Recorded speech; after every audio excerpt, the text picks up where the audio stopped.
শতাব্দী প্রাচীন ঐতিহ্যবাহী গীতা মন্দিরে আমরা সবাই সমবেত হয়েছি।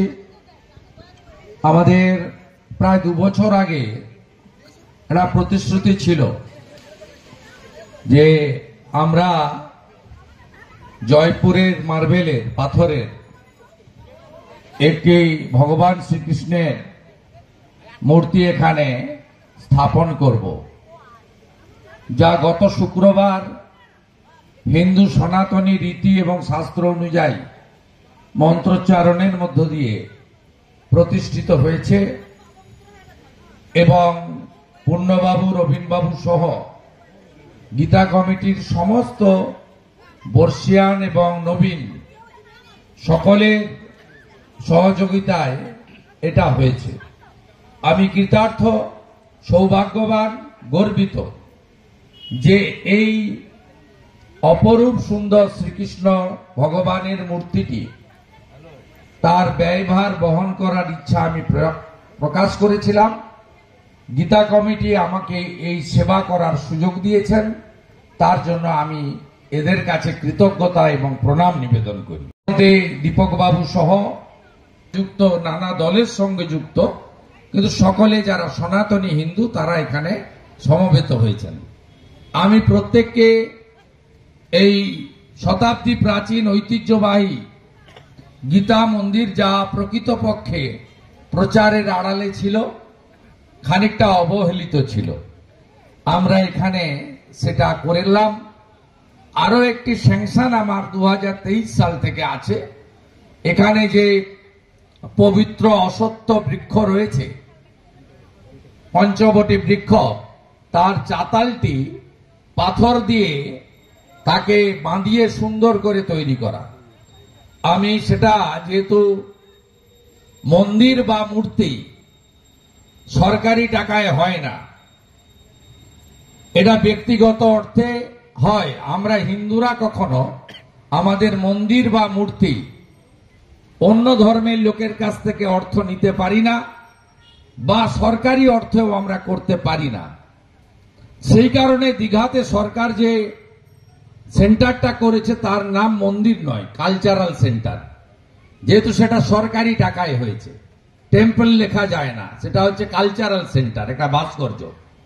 তাই আমরা এখানে মূর্তি যেমন নিজেরা প্রতিষ্ঠিত করলাম, হিন্দুদের নিধিতে যেভাবে অযোধ্যায় রাম মন্দির তৈরি হয়েছে, গোটা পৃথিবীর হিন্দুরা 3,500 কোটি টাকা দিয়েছে, 2200 কোটি টাকা খরচ হয়েছে, সেখানে একটাও করেনি বিশ্ব হিন্দু পরিষদ, তার অর্থ সংগ্রহ করেছেন।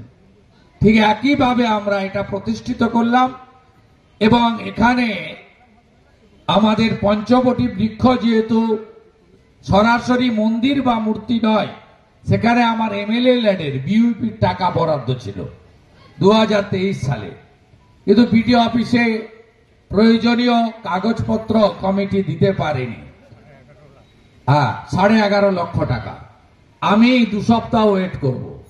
যদি মন্দির কমিটি করতে না পারে, আমি দাতা সংগ্রহ করে সেটা আমি কাজ শুরু করে দিতে চাই। কারণ সব সময় একটা জিনিস মাথায় রাখবেন, যা বলবেন ভেবে বলবেন, আর যাহা বলিবেন তাহা করিবার চেষ্টা করিবেন। এটা প্রত্যেক মানুষের জীবনের হওয়া উচিত। সব কথায় হ্যাঁ বলতে নেই, আপনার সীমিত ক্ষমতা, আপনি না বললেও সেটার মিষ্টতা আছে, কিন্তু আপনি কোনো জিনিস হ্যাঁ বলে সেটাকে যদি না করেন, তার সঙ্গে আপনার যে নিজের যে দৃঢ়তা, সংকল্প, অঙ্গীকার এবং আপনার যে প্রতিচ্ছবি ভাবমূর্তি, তাতে একটু হলেও আঘাত লাগে। তাই আমি আগামী 2 সপ্তাহের মধ্যে আশা করি, অমলেন্দু দ্বারা আছেন, রবীনবাবু আছেন, পূর্ণবাবু আছেন, দীপক বাবু একটু অনেক বর্ষিয়ান মানুষ, পুরুষোত্তমপুরে তিনি বিরাট মঠ পরিচালনা করেন। আমার 2 বার যাওয়ার সুযোগ হয়েছে, সেখানে আমার দীর্ঘ জনপ্রতিনিধিত্ব সময়কে করতে পারি না, তাই স্ত্রীর সামনে স্বামীকে মেরেছে। আমরা গর্বিত ভারতীয় সেনা জওয়ানদের জন্য। আমার নন্দীগ্রামেরও বহুত আর্মিতে কাজ করেন, তারাও এই লড়াইতে শরিক ছিল। অনেক প্যারামিলিটারিতে কাজ করেন, অন্তত 50 জনের বেশি, তারাও এই লড়াইতে শরিক ছিল। আমরা গর্বিত নন্দীগ্রামবাসী হিসেবে যে অপারেশন সিঁদুর, যারা বনের সিঁদুর মুছিয়েছিল, সেই সমস্ত জিহাদিদের নাম নিশান ভারতীয় এয়ারফোর্স এবং আর্মি 100 কিলোমিটার ভিতরে ঢুকে আজকে বুঝিয়ে দিয়েছে হিন্দুস্তান ঝুঁকেগা নেই।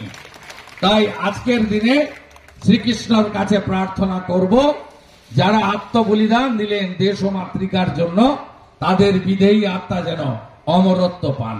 একদিকে জানকীনাথ মন্দির, তার পাশে গীতা মন্দির, ওটাও সেজে উঠছে। ওখানেও 2 দফার কাজ আমি করতে পেরেছি আমার এই পিরিয়ডে, তার আগে কিছু করেছি।